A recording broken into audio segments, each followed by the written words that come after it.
What is the most disgusting thing you have ever done that you took pleasure in? My wife and I had two wonderful daughters, 13 and 10, and a pretty healthy relationship. At some point things started to appear off. She got very clingy to her phone all of a sudden, made sure to delete the save password feature on our common PC, stated having phone calls that suddenly ended when I came into the room.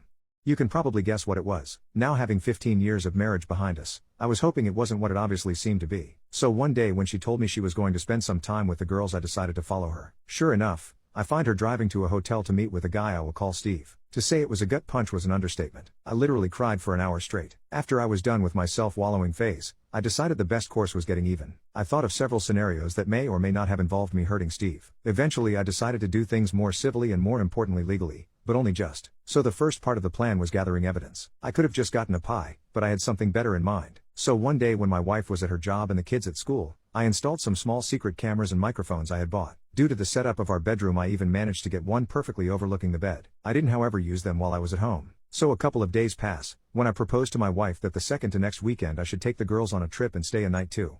I more often than not was the one cooking. I took a far more active role in raising the girls and showed them a lot more patience and attention. She was usually busy working or drinking, so me going alone with the girls on a trip wasn't that weird. So 2 weeks pass, in which time I get my affairs in order and contact a lawyer to write up a separation agreement that would involve me keeping residents in custody. I go on the trip, try to not give anything away to the girls and wait and see if Steve and my wife fall into the trap. When I returned I checked the recordings of the weekend, and sure enough it's a 36-hour fest. When they weren't doing the deed, the dialogue was something even better. I found out that Steve had a wife, but even worse, they also talked about me. And I heard the obvious character assassination that I expected about how small my PP was, an insecurity of mine, how I didn't satisfy her, but there was some really hurtful stuff, like her telling Steve some of my deepest secrets and shameful stories that I had only told her about, just so they could have a laugh. She even told him about my dope story and how I attempted to take my life when I was 16. So at this point I didn't have any doubts on what to do. The next day when the kids left, but before my wife left, I confronted her with the video and told her that either she signs the separation agreement and leaves the house or the girls are going to receive an in-depth explanation of all the positions in which mommy cheated on daddy. I wasn't gonna do that. Just to be clear, I love my daughters too much, but I put the threat there and she was too emotional to realize my bluff. She went through all the stages, denying everything, trying to bargain, threatening me, and getting angry. I let it go through all that stuff. Eventually she signed the paper and she departed that very evening after she told her goodbyes to the girls. I didn't show or tell the girls anything graphic. I was always very honest with them, which is another reason why I was always the favorite parent, so I just said that mommy had been unfaithful.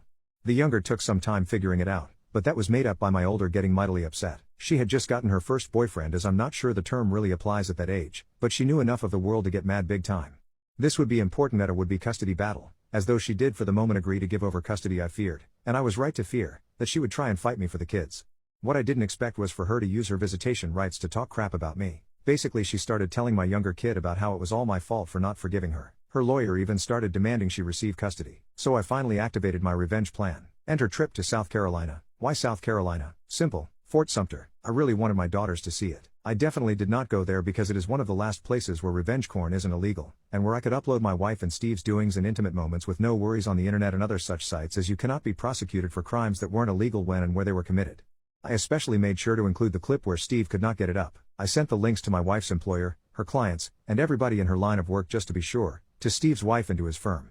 Steve soon got a divorce. I feel sorry for his wife as she was an innocent victim in all of this, but I think it's better that she found out. As for my wife, this was the end of any chance to get custody. She soon got fired from her job of 8 years. I got custody. Yes, due to her being unemployed, I got no alimony, but honestly I make enough money to sustain both me and the girls, so I don't care, and I'm good enough at caring for them and they are old enough to allow me to have a full-time job. Several months later, my wife is still unemployed. Last time I spoke to her wife she threatened to come and take my life and how this will be revenge for ruining hers.